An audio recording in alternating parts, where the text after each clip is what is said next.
Hi everyone, welcome to another episode of Moments That Define Us. As you can see, today I'm by myself. It's a solo episode. Haven't done one of those in a very long time. So I'm excited today. It's going to be a shorter episode. And today is a special day in my life. So today is 11 years since I've been married to my hunky husband. And as I was preparing to do the solo episode, I was like, I had a few different ideas what I wanted to talk about, and then I decided that why don't talk about marriage, love, and give some advice, unsolicited advice, to any of you that are looking for some. So, 11 years of marriage. What has that been like? Just like any married people that have been married for a long time would tell you, there's a lot of love, there's a lot of laughter, but there's also a lot of ups and downs, which is why you have to absolutely marry somebody that you can do life with. Because when things are good, everything's good, there's no stress, there's no nothing. So anybody can handle anything, right? But when you have things that are not going well, you really have to find a partner that can do life together, that you can handle each other. My dad used to say, he still does, but like he would say, time goes so fast. Time goes so fast. And as I was younger, as I was a kid, I was like, oh my gosh, like when you're at school and the week is just so long, and you're like, oh my gosh, I just want to be Friday. But as you get older, the time, it seems to me that it's moving so fast. So I was thinking like, oh my gosh, 11 years. So yesterday, me and my husband went to this really nice place, just the two of us. My wonderful parents had our kids, and we were just talking about everything. And I was like, just kind of like reminiscing, when we started dating and how all of that was, and then marriage and then kids and everything. So the house where I'm filming, where we live, this is our first house we bought together. When we moved here, I was pregnant with my son and a daughter. We already had a daughter. We had friends here. We created memories. We created so many things. We got to kids, and that is parenthood changes a lot of things.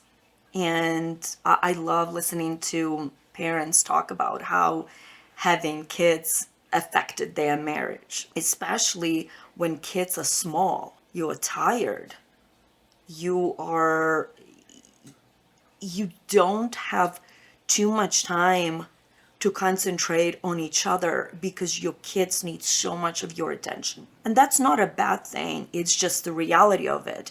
I joke to my friends and to my husband, I say, I feel like I am an executive assistant to my children because I make all of their schedule. I said, okay, Your Majesty, your play date has been set. Okay, let's get ready. I'm taking you, to the pool, to the park, to whatever. I'm like a chauffeur, personal assistant, chef, all of those, hats that we wear within the parenthood. And you tired, you sleep deprived, you just mad at each other for no reason.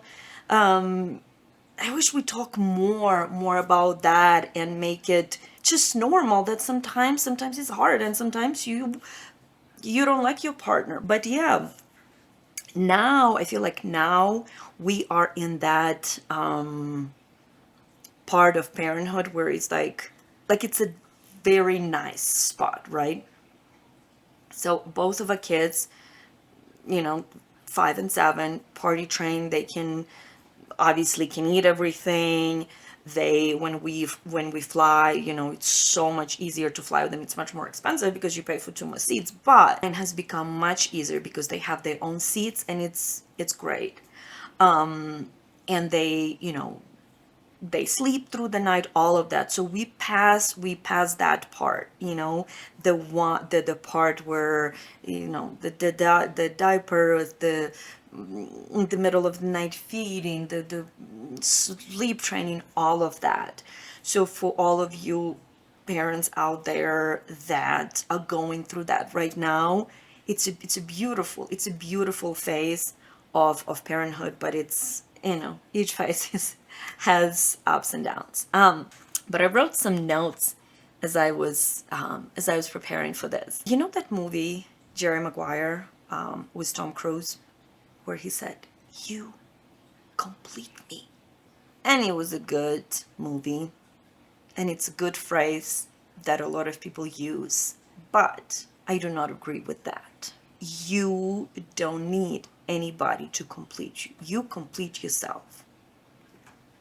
When you come to a marriage, you come as two complete people, and you come together in this union. You decided to create a family, right? Either that's a family that just you and your partner, you decide to bring your kids, but you decided to create a family and do life together as a union. But that doesn't mean that you need another person to complete you.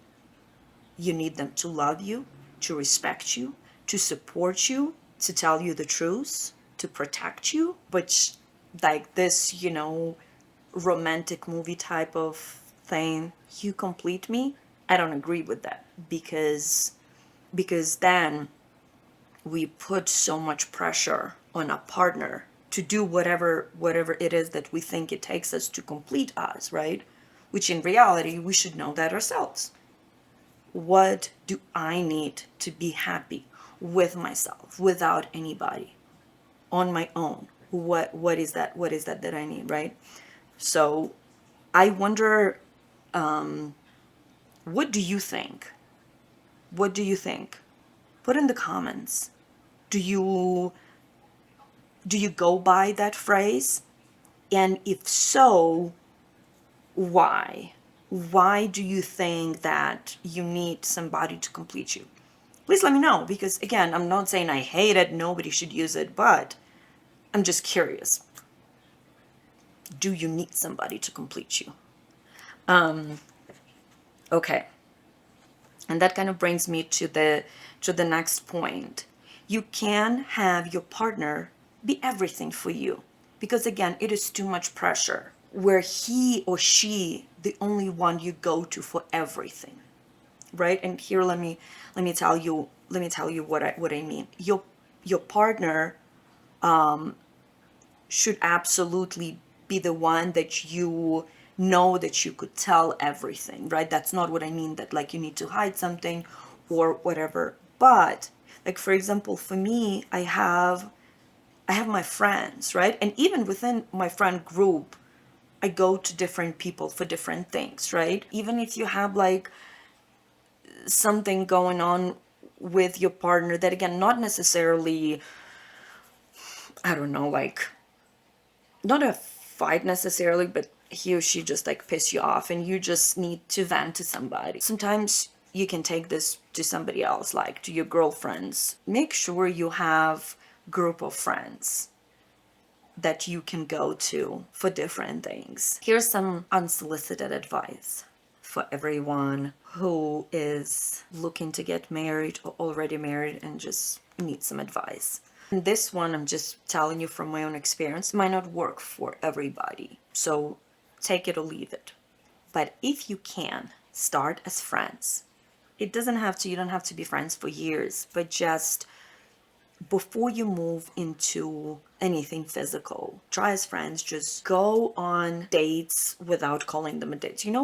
That's what we did with my husband. So when we started dating and we met online many years ago, we've been married 12, married 11, and then together 12. We dated for a little bit less than a year. We started as friends because I was such a not believer in online dating. And so I remember a friend of a friend was doing online dating and she met somebody, and I was just like kind of done with dating. I dated a bunch of different frogs and I was like, this shit is stupid. I don't want to, I'm done. And then a friend of a friend said, you should try online dating. And I was like, no, I'm not going to do online dating. It's for people who are like really old, who looking for somebody to die with. I was like that. No, I'm not going to do that. But anyway, like, what is the worst that can happen, you know? So I decided to try. The funny thing, the interesting thing now that I think back, is my husband was the only guy that I actually met in person, because I was like talking to other people, but the conversation, even like, you know, on like it's like a Match.com chat or whatever, I was like, oh my God, I can meet you at a bar. So I was just like, no, what? How is this different? Like, I was just not a believer. And I always like to tell this story. There was this guy like on, you know, like you have a profile, you write, blah, blah, blah. And so there was this one guy who said, I have, and I'm paraphrasing, but he basically said, I have such an amazing butt that makes it hard to fit into skinny jeans. And I was like, oh my gosh, I'm never gonna meet anybody. This is it for me. And so I think my husband messaged me first, and we kind of start talking, and it was just such a normal conversation. No games, no like stupid jokes, like nothing, just normal conversation. And so we were talking, and we said, okay, let's exchange phone numbers, and we decided to meet, and we met for coffee. I think we like met, I don't know, kind of like late morning. And I remember we spent like, we had basically coffee together, lunch together, dinner together. We talked for so long, and it was great, right? Like, it was great. Like, when you meet somebody the first time, it was, I was nervous, I'm not gonna lie. I was nervous, and I'm not gonna speak on behalf of my husband, maybe he was too, but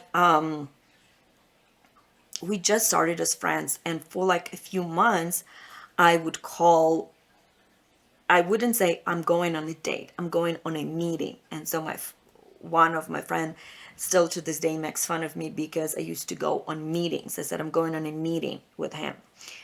So I wouldn't even call it a date. And it was, and that was great for me, just because my dating life was like not the best. So this one was great. We would go eat, we would meet, you know, go for a walk, just do all these different things. And so, but there was never anything physical. I was able to be completely myself with him, you know. I wasn't trying to impress him. I was just being my true, real Iryna. And I always was trying to fit in my dating life into this picture for the guys that I was dating. I was trying to be this perfect thing that they were looking for. And in the end, I wasn't. I wasn't me. That's what it was. I wasn't me. So be friends if you can. Or if you can, just make sure you are yourself. Make sure that the person you're doing life with likes you for who you are, and not this persona you're creating so they like that persona, you know? So to me, that was huge. That was huge. And if somebody like, especially somebody young who asks, or, you know, whatever, somebody who's like thinking of getting married or getting into a relationship, was like, try to be friends with that person. So that's my first advice. The second advice is, no matter what, your partner should be your safe place. Because no matter what's happening outside, and I don't mean like literally outside, what actually, whatever's happening outside of your bubble, outside of your marriage, make sure that when you come home and come home to your partner, that he or she is your safe space. That you, again, be completely yourself, and you feel safe, to open up to them, to tell them anything, because there's always going to be some shit happening at work, with your friends, with whatever. But that partner you come home to is your safe space. He's not everything for you, but he is your safe space. Another advice that is that I know now how important it is to find a supportive partner. What I mean by that is somebody who supports your dreams, who is ready to help you with that. So I like pop culture, so I listen to a lot of different people who are in film industry, music industry, other different industries, right? And they would say that, oh, like the partner was not supportive of me going for this, or he was intimidating because I was making more money, or because I had to be out on doing different projects, right?